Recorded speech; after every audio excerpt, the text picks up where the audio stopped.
Hi, I'm Eugene Schmidt, the Superintendent of Farmington Municipal Schools. Welcome to FMS Rising. This new show gives us a chance to talk about current events and issues of importance to the Farmington Municipal Schools. With me today to help talk about that is Nicole Lambson, who is our Executive Director of Curriculum and Instruction, as well as she oversees federal programs.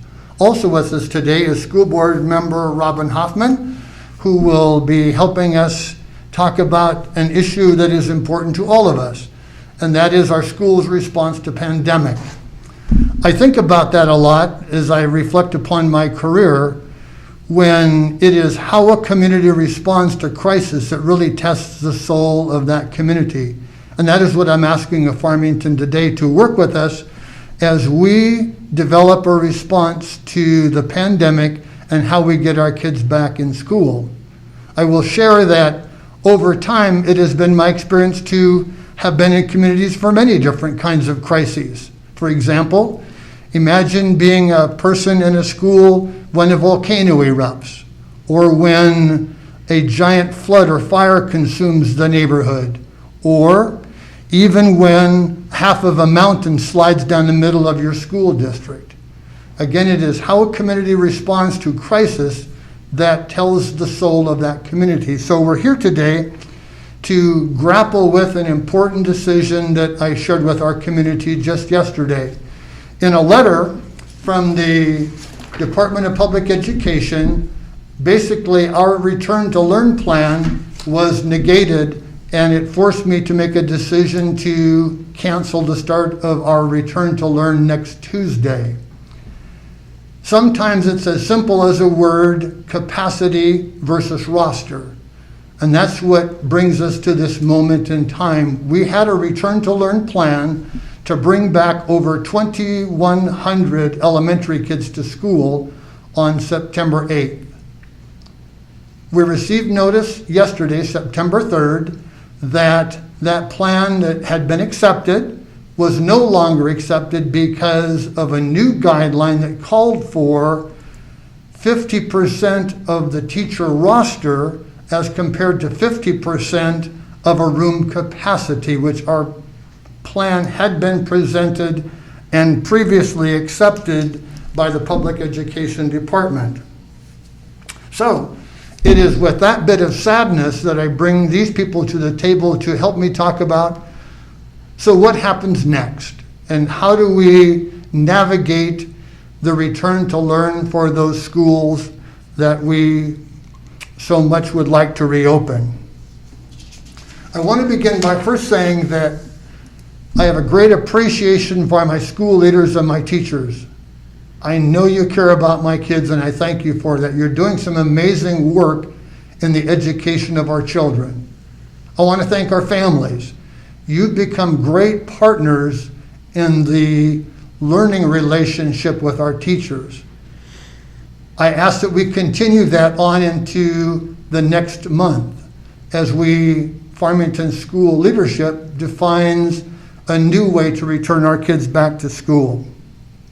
So, with that, I want to turn to Ms. Lambson and Ms. Hoffman, two of my champions of public education, and they will share some thoughts on how the district works to serve the benefits of our kids. So Ms. Lambson, can you share some thoughts as to how we're working and reaching out to our kids?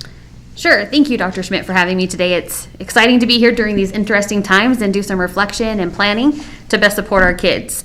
So as you can imagine, so I'm a mother of 4, and as you can imagine, the news yesterday was less than welcomed in our home. As I was able to sit with my kids and let them know that they would not be returning to school because of the PED decision, it came with a lot of confusion, some sadness, and some mixed feelings and uncertainty about how their school year was going to be. And I'm pretty sure that those are feelings that aren't just known to my kids, but to kids across the district that we're trying to serve, because we do know that kids need to be in school, and that's what we'll continue to advocate for. And so I would like to thank you for your advocacy for our students to ensure that they can come back to campus, to ensure that we can give them the best education possible. So as you can imagine, my mama heart was a little heavy, and as I sat with my 5-year-old, She said, Mom, it's going to be okay. She goes, we can do hard things. And I truly believe her, because if a 5-year-old can tell me that and believe it with a surety, then I definitely know that we can do hard things and get through this together.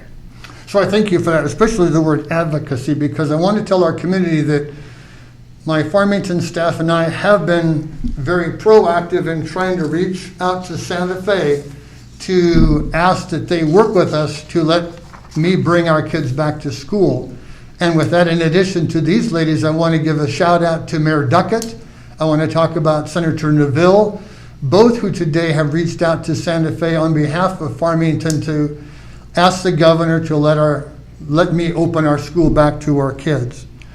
So the heavy heart is something that every person in Farmington feels today. I've received a plethora of emails talking about how sad children are, and I would say that to my kids all across the district, we're going to look for ways to get kids back into school. So be patient and let us work with our school and state legislature and governor's office to get kids back in school.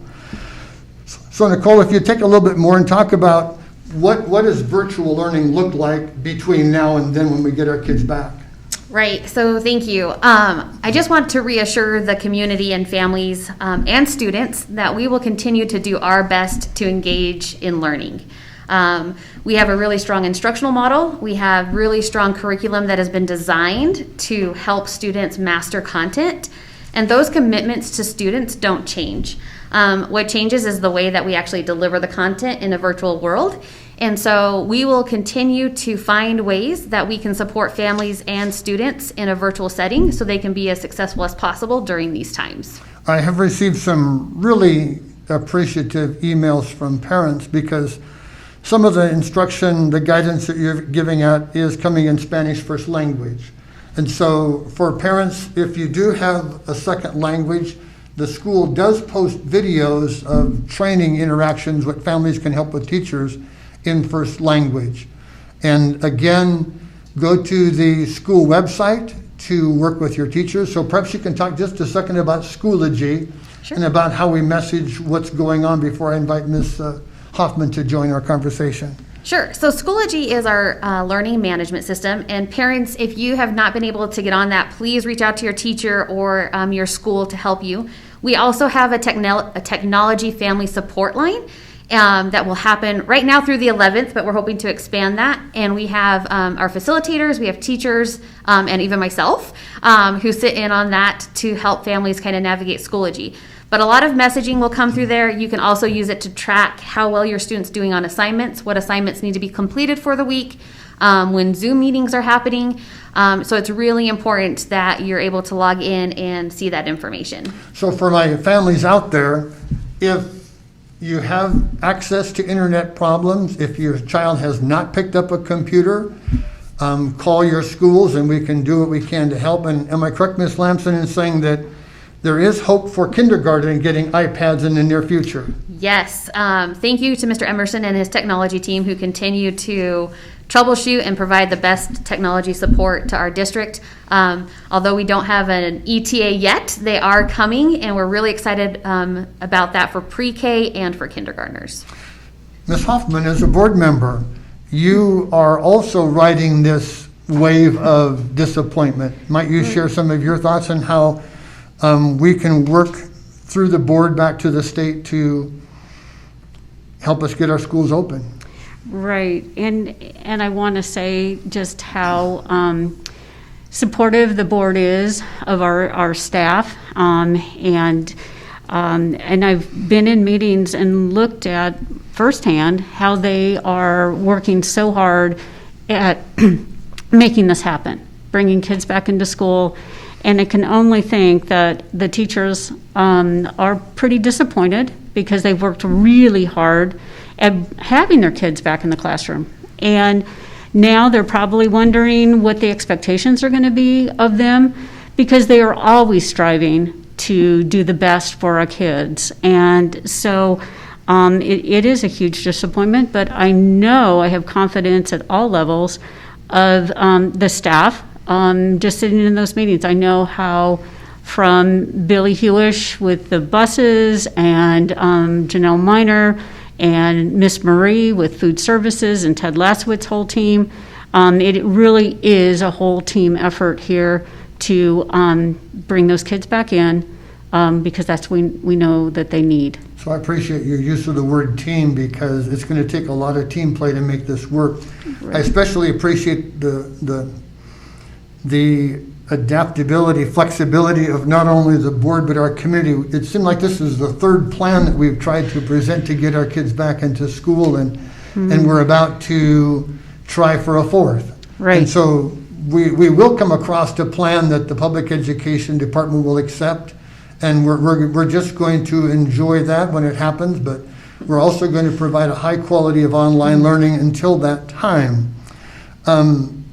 I'm thinking a lot about a comment made by Principal Shannon Waller from Country Club in a conversation we had yesterday morning, and that is that we're disappointed. And he talked about his staff and his students. We feel a little deflated, but I was really proud to hear him say that, but we're not defeated. And I would say that speaks to the Farmington mentality, and that speaks to what I'm asking of our community.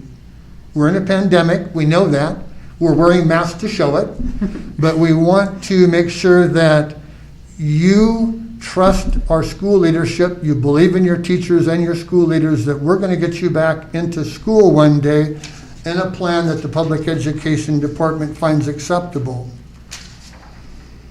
And with that, I want to say thank you for joining us on FMS Rising. We are rising to the pursuit of excellence in everything we do, and it's going to take our partnership to be able to do that. And so with that, I say thank you until our next broadcast. Be safe, and we're going to get you back into school.